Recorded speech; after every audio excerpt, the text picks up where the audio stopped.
This is Andi Purewal for ID Boxing. We're here in Liverpool and now I'm joined by Liam Beefy Smith. Liam, it's always a pleasure. How's life treating you? Yes, I'm good, mate. You? All good. Now, before we do come on to yourself, obviously you've just had your campmate JJ Metcalf.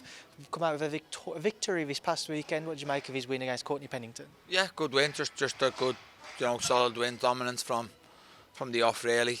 Broke Pennington, got down, and then was just the stoppage was coming from like round 4. Don't know what it was. They're going 7. Something. Yeah, it was just he was tired after 3. He was tired, Pennington. So just a case of JJ picking the right shots, and he forced him to retire. So it's a good win. It keeps JJ on track to onwards and upwards, really. Just on JJ and his future, speaking to Joe earlier, he mentioned the potential Dennis Hogan fight for IBO title. What would you make of that if that one could get made? Yeah, I think it's a good fight. Good fight for JJ. Good route to go with the IBO title. It's a big fight for Croke Park. They've both got Irish connections, and it's a good route for JJ to go, and it's one I fancy him in. But if you're coming on to yourself, we have Christmas only around the corner now for most, and I know how close your family are. I'm sure you all will be getting up to stuff, being around each other. Is it difficult, especially as you get older and you've got a young family now, to make those sacrifices? Yeah, of course, but we're professional boxers. We have to do it. It's just it's a sport we're in. It's our job. Footballers have to do it. We've got to do it, and it's one that I knew I had to do. Taking this fight, and this fight being January, but it's one that will be worthwhile for me. I heard you saying in one of your past interviews just there that if you win, obviously you've got a rematch clause, you can set yourself up for life then, and therefore your family. Does that give you that extra motivation, knowing that within 2 fights' time you could sail off into the sunset if you desired to, knowing that financially there's no worries for you moving forward? Yeah, of course. So that's a big incentive, but like I say, regardless of a rematch anyway, a big Chris Eubank, I'm in a position where big fights are going to come and big money's going to come too. So look, a lot lies on this fight with Chris Eubank Jr. And again, it's one that I knew. I beat Chris Eubank. I put myself in a great position again. The rematch clause itself is an interesting one, Liam. Could this fight, or would this fight have happened if that wasn't in there? Well, that was the big delay. That was the, that had to be put in. Otherwise, I don't know. If I said no to that, whether this fight would be on or not, I don't know. But by all means, give me the rematch if you want. If I beat you once, I'll beat you twice. So rematch is no problem with me. So you personally? The rematch is only if I win. Yeah. So even if we have an absolute fight of the year and he scrapes it or it's controversial, I don't get that option of a rematch. But I'm confident it won't be that. So I'm confident I win the fight, and if Chris wants a rematch, then I'll give him it. When you was previously speaking about the fight before he got announced to face Conor Benn, again speaking to Joe earlier, he mentioned the fight was looked at around 158. Was a rematch clause spoken about at all when he was first negotiating before then? No, but I don't know how far the negotiations got on that. I think, to be fair, I think Ben was asked for 158 to 159 and was told where to go. Again, Chris Eubank's not stupid. He's not going to give me them advantages. Again, he can try and kid the bollocks off you and say I'm an easier fight and 50% or whatever it may be, but again, his actions don't match them questions. So on that front, and on the weight front, 158, did you try to negotiate a lower weight this time around? I heard Ben and saw Ben Shalom's comments that they were keen to get it at 160, especially on the back of kind of what would have been Junior versus Ben. I don't know, mate. I don't know. Obviously, I said 158, 159. I was told Ben asked for 168, 169, 158, 159, but it was told no. Whether he did or not, I don't know, but I don't care. I'm big enough for 160, so I don't care.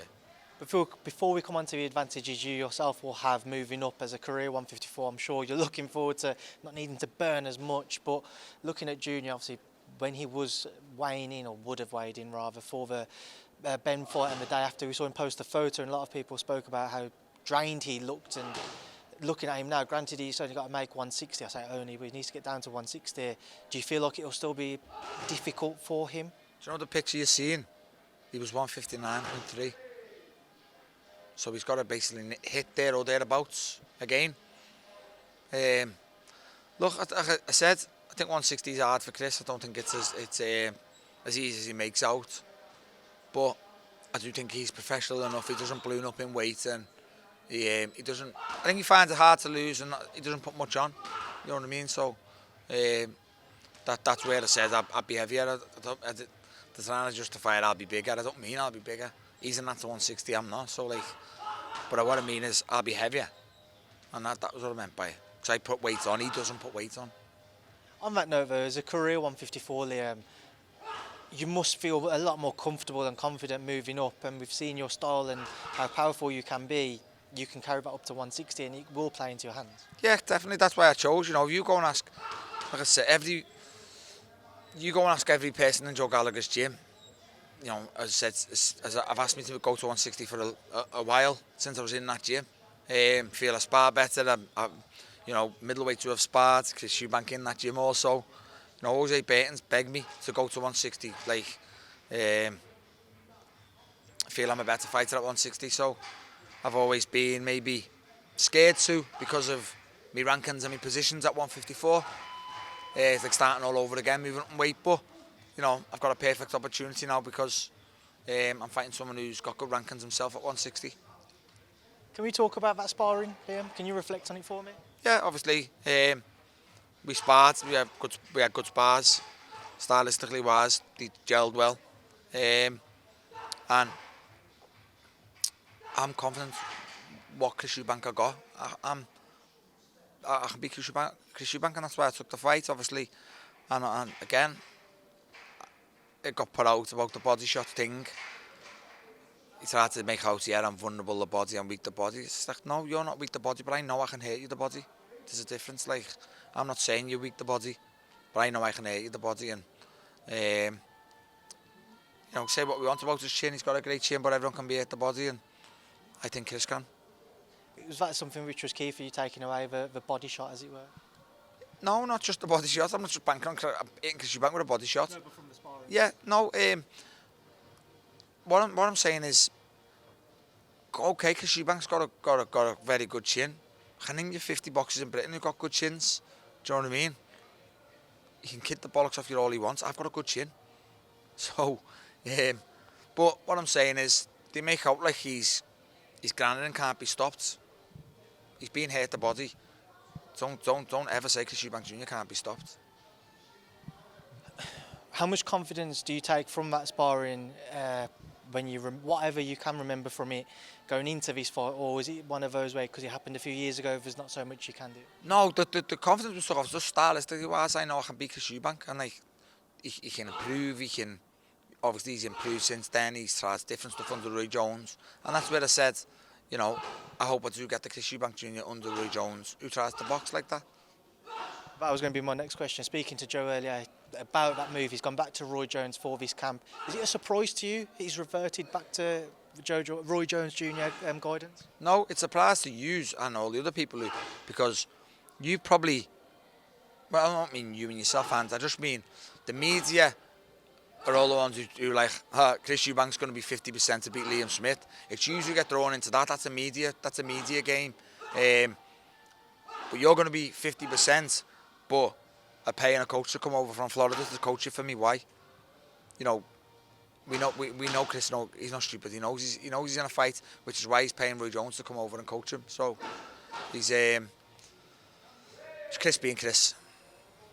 What version of him steps between those ropes? Then are you expecting more of that slick, silky boxer, but away from that volume puncher we've been used to up until he's linked up with Roy Jones? I'm expecting both. I'm not going to lie. I'm expecting him to start that way, but I feel that way is not going to work for him. So I think he'll revert to type and he'll revert to trying to put his punches together. That's when we'll see if he's still got it in the tank, because you know he's naturally fit, but does 160 take a bit out of him? When I sit and look at his thingy, when was the last time he done a fight at a hectic pace like he usually sets? You know, he's had excuses for his last couple. Marcus Morrison was his first fight under Roy. The next one was a southpaw late replacement. Liam Williams, he took his foot off the gas because he didn't have it in the tank. It was not because he didn't.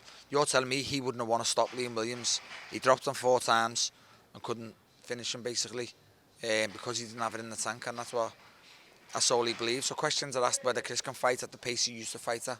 He's also 33. Which is a very interesting point to raise there, Liam, and we'll continue on that point. Chris's tank, looking at kind of how you want to approach it, are you confident if you get into the second half of a fight, that's where you take over, and do you think you could stop Chris Eubank Jr? I've always said, look, I've said, and I said that at the top table to Chris, if you think I can't stop you, you're mad. And like, okay, he's got a good chin, so as some people, the best chins in boxing, they eventually get stopped, they eventually get dropped, they eventually get hurt. Again, he's 33. You're telling me if he struggles making 160, his punch distance is going to be the same. Like, look, I've been in boxing too long to know that, and people might not realise that, but I do. If the weight's hurt him, it'll make his punch distance worse. And you're telling me if I land on his chin with 160, 10 ounce gloves on, that I can't hurt Chris? Like, you're mad. But you know, I'm not taking it away from him. Up to now, he's got a good chin, but don't ever say he can't be hurt. 50% Liam. We know it's all mind games. Heading into Conor Ben, he said he needs to be 60%. Heading into a fight with yourself, someone who's been a career 154, not 147, he's saying he only needs to be 50. What did you make of that? Just bollocks, obviously. Bollocks. I don't even want to answer because it's just silly. You know what I mean? And whoever believes that, don't ask me a question. Don't. If you believe him, don't even interview me about it. You know what I mean? Because nobody believes he's going to be 50%. You think he's that good? If a Canelo or someone said he only needs to be 50%, you think, okay, the man's a class act. Chris is bang average, but a good, fit athlete. If he needs to be 50, if he's 50% to beat me, I might as well just not show. When you're in the ring with him, Liam, what advantages do you feel you hold over him? Brain, IQ, cuteness, and just a lot of the. Again, he tries to play it like it's a myth, but it's not a secret. You're not intelligent. You're not clever in that sense. You're fit. You're durable. You're strong.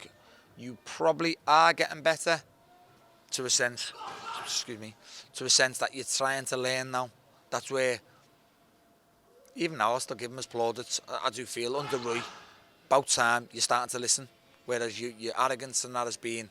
You don't listen to Ronnie Davies. You don't listen to other people. And I think fair dues, you're starting to listen to Roy and trying stuff Roy's getting you to do. So, good on you. About time you've done that. Where does he rank in your opponents in your career, Liam? I don't think he's a better fighter than Charlo Alvarez. I don't think he's a better fighter than Jaime Munguia. Yeah, probably next in line. Just moving forward and away from... Fighting Jesse Vargas in his day, but he's a bigger, tougher man than Jesse, so... What I mean is he'll be a tougher fight than Jesse, but he's not a better ability-wise than Jesse Vargas.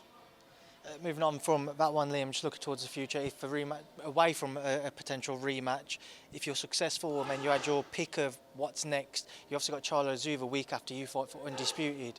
Firstly, what was your take on that fight? Good fight, obviously interesting. Again, I've always questioned, probably should forget it now because he keeps performing, but for the last year or two now, I've questioned Charlo at 154. I'm thinking he's getting tight at it now. Surely he's big. He'll move up to 160 while his brother goes to 168, but he hasn't. So good. Fair play to him, and he hasn't really performed weight drains. I think he has one fight where I thought, oh, you were tight the weight there, but so I probably need to take that away. That he's not struggling on the weight no more. It's a good fight. I probably just pick Charlo on points. You beat Junior, there's no rematch. Is he looking towards titles? Yeah, at probably 154, not going to lie. My preferred route would be the winner of that. I'd love the winner of that. Obviously, I love the winner of that because it's for all four belts too. I think I probably would be in a manty position for one of them if I got straight on the phone and, told Sullivan, told the WBO, because I'm at the moment, I'm 2 in the WBO, 3 in the WBC, 4... WBA and 6 IBF, I think. So at 154, but again, Chris is number 1 with WBC, I think, or 2 at WBA. So I can take his rankings. I'm probably knocking on the door at 160. So it's going to be interesting. But again, I beat Chris Eubank. I'm in a very good position for options at 154, 160, and a rematch. Things are looking up for you, Liam. But at 160 in potential options, Gennady Golovkin. Now, I interviewed you best part of 2 years ago, and you said back then you'd love to face Gennady Golovkin at 160. You'd be open to that fight. A chance to fight Junior, beat him, settle into 160. Golovkin coming back on the back of a Canelo loss. People questioned him in his fight against Murata.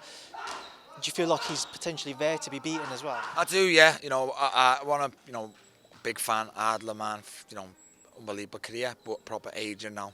And his fights are showing. He was getting hurt the body against Murata. He was, I don't want to say poor because, like I say, I love the man and I'm a fan. But he was poor against Canelo. He had a couple of good rounds towards the end. I think he's there to take him now. As I always said, stylistically wise, I'd love that fight. You know, I'd love to be in a fight with him, but I do think he's there for the beating now also. What did you make of Jaime Munguia deciding not to make good of his being ordered to fight for the WBA title? I don't know. I'm starting to not go off him now, but I'm starting to question him because I say since I fought him, not really become a fan. I'm not like a fanboy, but I just thought, you know what? I like you. You're staying active. You're a keen bastard. Do you know what I mean? Loves a fight. The way he beat Rosado. But I just thought, you know, what more do you want? You're in a man's position for 2 world titles there. Pick one, take one. I think he's mandatory now for the WBC, and that's it. He's mandatory for the WBC, and he's also mandatory for the WBO. So he's been offered Yarde and he's been offered Charlo, and not pursuing them mandatory positions. Anyone else is, you know, bursting the door down to get the governing body to order the mandatory, and he's not taking it. He's happy just fighting, you know, Jimmy Kelly's and the kid he's fighting next. I'm just thinking, I just don't know. I question what he wants in boxing now. When you fought him, Liam, there was a lot of talk that maybe when the time comes he could maybe take over the throne from Canelo when he kind of passes the torch on. Did you see that potential in him, and are you a little disappointed maybe that he hasn't pushed on a bit more with his career? Yeah, I'm disappointed he hasn't, but no, I didn't see it, because when I fought him I just thought, no, you're miles off. I thought, because I say when I fought him I thought, whoa, give me that rematch, I beat you. Because early doors I was beating him well, making him look silly, but then his energetic, his work rate took over, and I hadn't fought for 11 months, and it was mad because I'm the opposite usually, and in that fight I was looking at the board, the ring girl, saying, wow, only round 5 and fucked. And that's not me. Usually I don't get going till 4. People are known, I'm known as, you know, a slow starter, and I take over. I've had loads of stoppages, round 7, 8, 9, 10. But in that fight I was fucked after round 5. And I think it was just momentum. I hadn't fought a long time. I pulled out of the Saddam Ali fight, which Munguia stepped in and won. He was active, and I just think he took over after the midway point and pulled away from me. But he's got better, to be fair to him. And then, you know, good performance with Rosado. Since he went to 160, he's looked good. But just now I'm thinking, well, what more do you want? You've had a number of fights at 160. Just go and take your opportunity now. I know he wouldn't hold the title, or probably wouldn't hold the title if the time comes, but could he be in the frame for a potential rematch at 160? Would you consider anybody? Yeah, of course I consider anybody, mate, anybody. I think you've known me long enough now. I'll fight anyone. I'll beat Chris Eubank, I'll fight anyone. Just away from yourself, obviously you've got Callum waiting in the wings for his crack at the winner of Beterbiev-Yarde, an undisputed fight he's made there. But before we do come on to that, what are your thoughts on Beterbiev-Yarde? You know, a good fight. Everyone keeps questioning Beterbiev. Obviously he's still got a little bit of vulnerabilities about him. His age is one also, but you know, I fancy Beterbiev in that fight. There's some questions about Yarde too. Has he got that grit in that fight with him? I'm pretty sure Beterbiev will bring that out in him. So it's a good fight, you know. Like I say, fingers crossed. I hope Yarde pulls it off. But if you're asking me I pick Beterbiev, yeah. On the note of picking Beterbiev, and you mentioned in his age, so people starting to question him. People are looking at him thinking he's getting close to that point where age will show him one of his fights, and the hope is that for you guys, I'd imagine that Callum's the one who's able to share the ring with him and come out on top. How does he have to go about beating Beterbiev if it is him who holds the WBC title when that time comes? I just think he's got to beat Callum Smith, you know, fight the way he fights. I think, you know, he's not going to, he's learned his lesson from the Canelo one now, maybe shying away from that a little bit. Trying to do too much, like, you know, in a boxing sense. You know, he's now punch for punch. He can match it with anyone in the world. So, I'm excited when I talk about Callum Beterbiev, and it's a fight I'd love. People are looking at that fight as well, and we saw from Callum Johnson, Beterbiev can be hurt, and Callum Johnson's own admission, he just kind of fell into that. He didn't know how to react when he dropped him. Callum Smith, this is now your brother, with the experience he's had and what he's achieved. Is it very much so put it on Beterbiev, hurt him, and Callum could get that job done? Well, there's the one I told Callum, Callum Johnson and Joe, Beterbiev can be it. I knew about it, sort of spar and stuff. I'd seen it. I watched a couple of his fights early doors where he won but got rocked in. So he hasn't got the best chins. I told Callum Johnson it, and I told Joe Galligan, you can ask them. And then obviously I think Callum dropped him and never threw another punch at rounds and let him off the hook a little bit. One thing you can never, ever, ever say about Callum Smith, he's one of the best finishers in British boxing. I think everyone he's dropped has been stopped. I don't think he's ever... No, I think he's had one who he's dropped and he's seen the final bell, and that was Christian Rebras. Everybody else he stops, he finishes. He's a deadly finisher, and I think if he has Beterbiev like anybody's had him, I think he gets him out today. Obviously the same man punches like a mule himself, hits enough opponents himself, and is a great finisher himself. That's why that fight's so exciting. Potential Buatsi fight has been discussed as well whilst Callum waits to see what happens with the WBC title. Do you think we'll see that, or do you think we'll see somebody else in the meantime? No, I don't think we'll see it, but it's been discussed off like heads here. I don't think it's been, put to Callum. It hasn't been offered properly, and like I say, there's all rumours. Same now, the Lindenarter rumour. I got mentioned on a piece of paper. No official things. We'll see, but Callum will fight March while he waits, because I think obviously Callum it could all change. Anthony Yarde wins January. Callum could fight Yarde in April, May. But hypothetically and realistically, if Beterbiev wins, I think he does Ramadan. And then, so you're not going to fight until August, September. So Callum's going to fight March, and I'm looking forward to seeing him back. Liam, what would be your advice to Callum? Because he's only one fight away, and it's a difficult one. Do you take a big fight, i.e. a Buatsi, or...? I don't about him, no. And it's nothing to do with it. He's proved over his career. He never shied away from anything. He's never shied away from anything in his life. But no, because I know Callum. I know the way he is. I know the stuff he's saying, and I know what he wants in boxing. He can walk away now and again as kids. Kids will never work. He's earned a lot of money out of boxing. He's been world champion. He's been Ring Magazine champion. He's in boxing now to become world champion again. You're in the position now to fight the winner. He doesn't need to risk nothing in my eyes now. Okay, he needs to fight because he can't be out the ring for 9, 10, 11 months. But, again, you've got to understand, just example, Lindenarter, Callum Smith, Craig Richards, Callum Smith. It's their world title fight. It's their big opportunity there. Extra 10% because it's Callum, because it's a brick, because they take Callum's mandy position. I just wouldn't give no one like that the opportunity. All being said, though, I think, Callum and Linden, I think Callum, beats Linden and beats him handily, especially as soon as that fight's made and Callum gets a seat into that fight. But Callum goes and destroys Linden. People will just say, well, Anthony Yarde done it. So it's just it's a no-win for him, really. I'll just wait and fight a nobody, really, and then keep busy under the lights and then wait for your chance.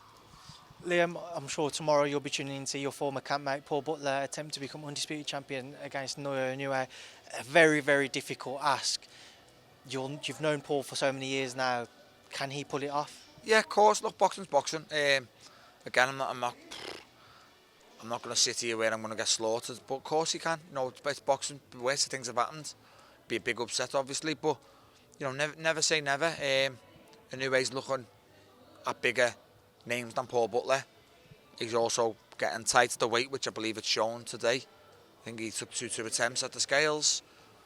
Just never say never. Paul can stick to a game plan, take it as late as possible, and then let's see what happens. Let's see how much Inoue's got left at that weight. But be realistic. It's a tough ask of Paul. He's an absolute monster puncher, a very, very good fighter, and he's all the way in Japan. But I'm rooting for him. I wish him all the best, and I'd love to see him bring it home. Just sticking with that gym, and that former gym of yours, Callum Johnson recently announcing his retirement. I'm sure a lot of people were disappointed not to see him go on to do what he wanted to do with his career, not what we wanted to see him do, but what he himself had set out to do. As somebody who's known him so closely, just your thoughts on what he's gone on to achieve, and as a friend. Yeah, as a friend, I'm gutted to see. I had the privilege of training with him. I met a friend that I'll probably keep in touch with for the rest of my life, a top lad. Gutted to see him retire on the terms he retired. I don't think he retired because he wanted to retire. I think he retired because he knew he had to, because he lost the fire. He lost, suffered a little bit of mental issues, mental battles. Lost his dad, who was literally his best friend.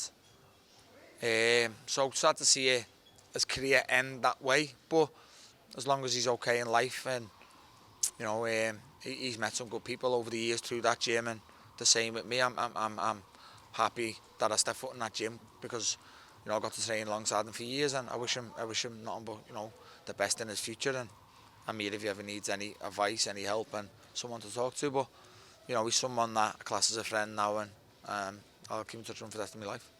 And just to move away from that, go back to this past weekend, we touched on JJ.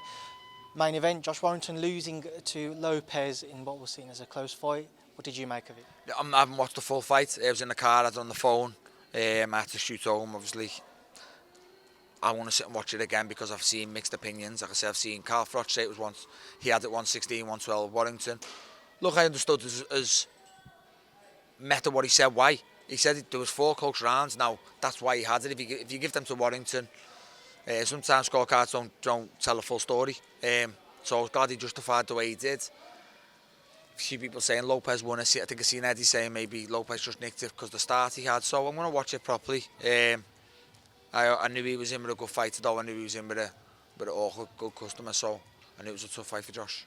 On the same night, unfortunately, it's not coming home, Liam. What did you make of England's defeat to France? Just unlucky. Performed okay, performed good, but still didn't create nothing great. You know, at the end of the day, it was 2 penalties. We scored 1, we missed 1. Defensively, not good enough. Their goals were shocking, especially the header. Giroud was terrible defending off Stones and Maguire, but you know, it was easy to say now. People got carried away, but beforehand, how many people thought we were going to win it anyway? Be realistic. Just one final one. Obviously, you got Josh Taylor training over a new campmate of yours. How's he settling in, and how's he looking ahead of what will hopefully soon be the rematch announced with Jack Catterall? Yeah, he's settled well. Obviously, as you can see, as you've seen him coming down here, he's settled well in the gym. He's got a good bond with Jokes Van Zechelen. You know, he come and had the trial, and he's come back, so they're fitting well, and you know, he's looking good in the gym. I know he's southpaw, so I don't imagine he's come into the equation yet, but do you think at some point you'll share the ring, or have you shared any sparring yet? No, we haven't, and we've got no reason to at this moment in time. Josh is a southpaw, Chris isn't a southpaw. I'm no good for Josh either, not even to help Josh out. Jack Catterall's a southpaw, so there's just no reason for us to be in the ring together at the moment.